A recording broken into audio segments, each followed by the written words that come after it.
Baik adik-adik sekalian, di pertemuan kali ini di mata kuliah manajemen fundraising ya, di jurusan manajemen zakat dan wakaf IIKI Jakarta.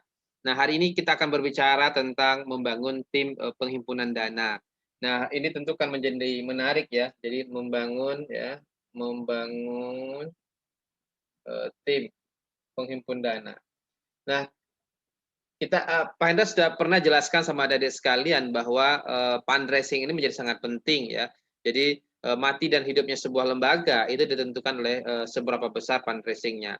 Artinya kalau fundraisingnya banyak, maka secara otomatis lembaga bisa membiayai programnya.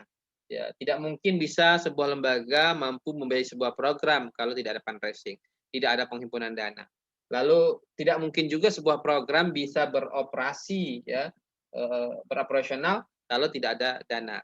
Jadi ini sangat penting sekali. Nah, dana ini merupakan penentu lah kira-kira di sebuah lembaga. Penentu apa? Penentu sebuah program bisa berjalan. Penentu sebuah lembaga bisa bergerak. Nah, adik-adik sekalian rahimallah. Nah, pertanyaannya adalah sederhana. Bagaimana cara kita kemudian membangun tim dalam menghimpun dana ini? Karena tidak mungkin dilakukan sendiri ya. Dana ini adalah sebuah pergerakan ya. Nah, adik-adik sekalian rahimallah, kalau kita perhatikan misalnya ya, untuk sebuah membangun sebuah tim penghimpunan dana, maka setidaknya kita butuh 3 lah kira-kira ya. Yang pertama dewan pengurus ya. Ya, lalu kemudian staf pengurus harian, lalu kemudian volunteer adalah sukarelawan. Nah, 3 ini tentu akan menjadi penting ya, boards ya. Ya, lalu kemudian staf ya, atau pengurus harian ya yang menjalankan ini. Ya.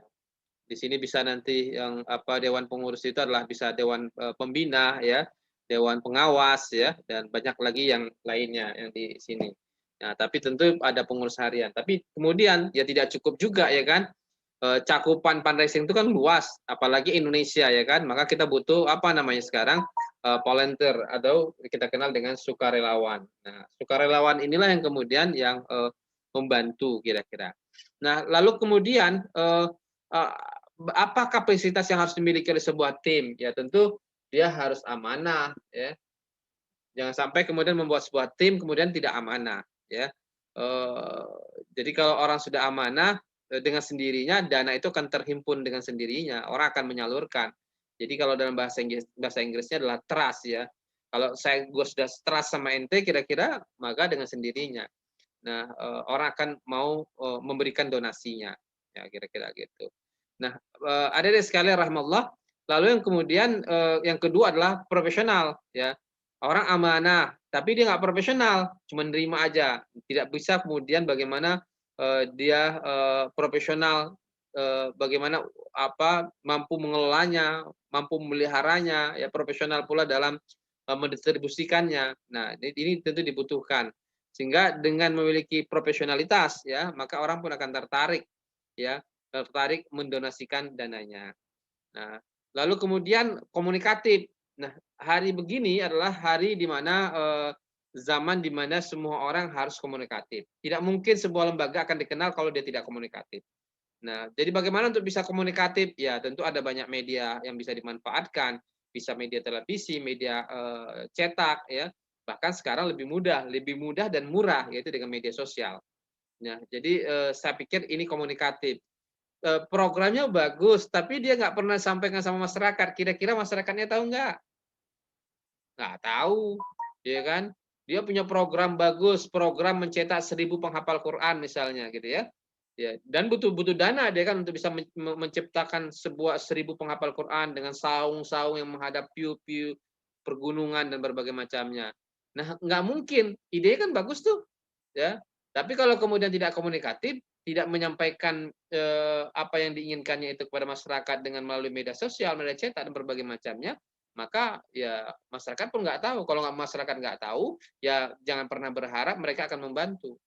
Lalu kemudian yang terakhir adalah transparan, ya harus transparan. Nah, sebuah lembaga itu bisa menjadi besar kalau dia transparan. Tapi kalau sebuah lembaga tertutup, ya nggak mungkin juga dong. Ya, stafnya tertutup, volunteernya tertutup. Ya, Berapa sih Mas penghimpunan dananya? Nggak tahu. Ya, kemana aja? Nggak tahu.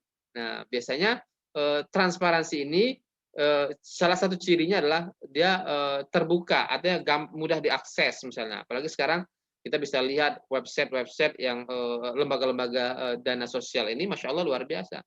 Ya, biasanya mereka umumkan, apalagi sekarang ada media oh, grup WA ya, di mana kemudian komunitas-komunitas itu biasanya bergabung di sebuah grup-grup WA dan itu masya Allah dengan sederhana mereka langsung tahu kemana aluran dananya, dimanfaatin kemana, sisanya berapa dan berbagai macamnya. Nah, hadirin sekalian rahimahullah, itu pula yang kemudian membuat lembaga-lembaga seperti berkah box dan berbagai macamnya, nasi box dan berbagai macamnya itu banyak sekali ya program-program pendayaan Jumat berkah ya, si ya, nasi si Jumat dan banyak lagi itu diantaranya adalah transparansi. Hadirin sekalian rahimallah. Nah, lalu kemudian apa sih tugas di antara lembaga-lembaga ini tugas di antara tim ini? Tentu akan berbeda-beda adik-adik sekalian. Nah, pertama misalnya kalau kita perhatikan dari apanya ya. Nah, seperti inilah kira-kira struktur organisasi rata-rata kadang-kadang di sebuah lembaga. Ada dewan pembina ya, kemudian ada dewan pengawas, lalu ada dewan pengurus ya, ada dewan syariah. Kalau karena ini adalah lembaga syariah. Nah, dewan pembina, nah ada dewan pengawas. Nah, ini yang pengurus harian ya, yang kita kenal tadi dengan staf dan kemudian dialah kemudian yang menggerakkan semuanya. Di sini nanti ada komite audit apa berbagai macamnya dan staf ini tadi ya, dan kita bisa perhatikan misalnya ya di mana kemudian dia bisa melakukan penghimpunan dana. Nah, kalau kita perhatikan inilah struktur organisasi di dompet dua apa misalnya kira-kira. Ini di Basnas ya.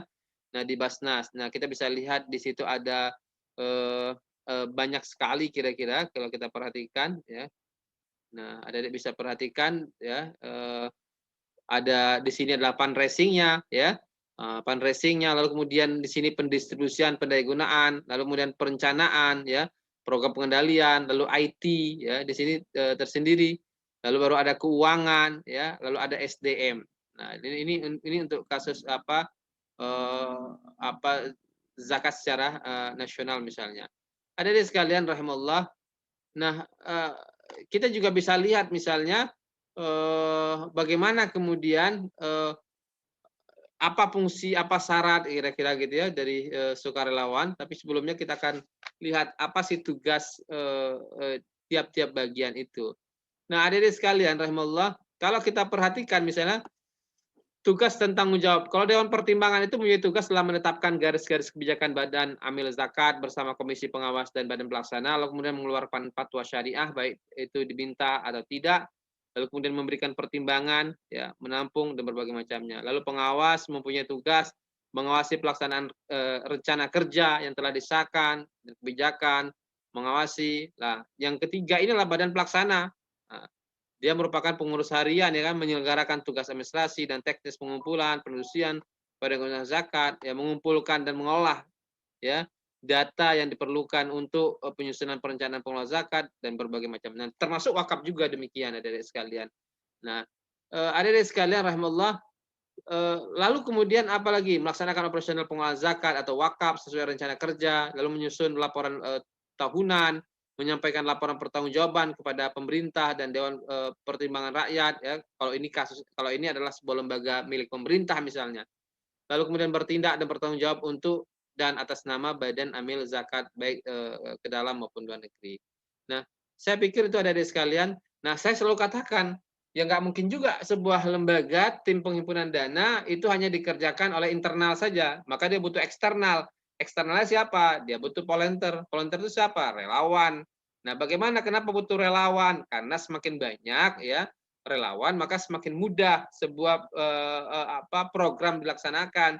Ya semakin ringan kata orang-orang tua-tua dulu. Jadi mereka butuh relawan. Nah, kalau kita perhatikan selalu tuh untuk merekrut relawan ya, lembaga itu biasanya ya dia harus muslim, ya pendidikan minimal SLTA dan berbagai macamnya, syarat lamaran dan berbagai macamnya.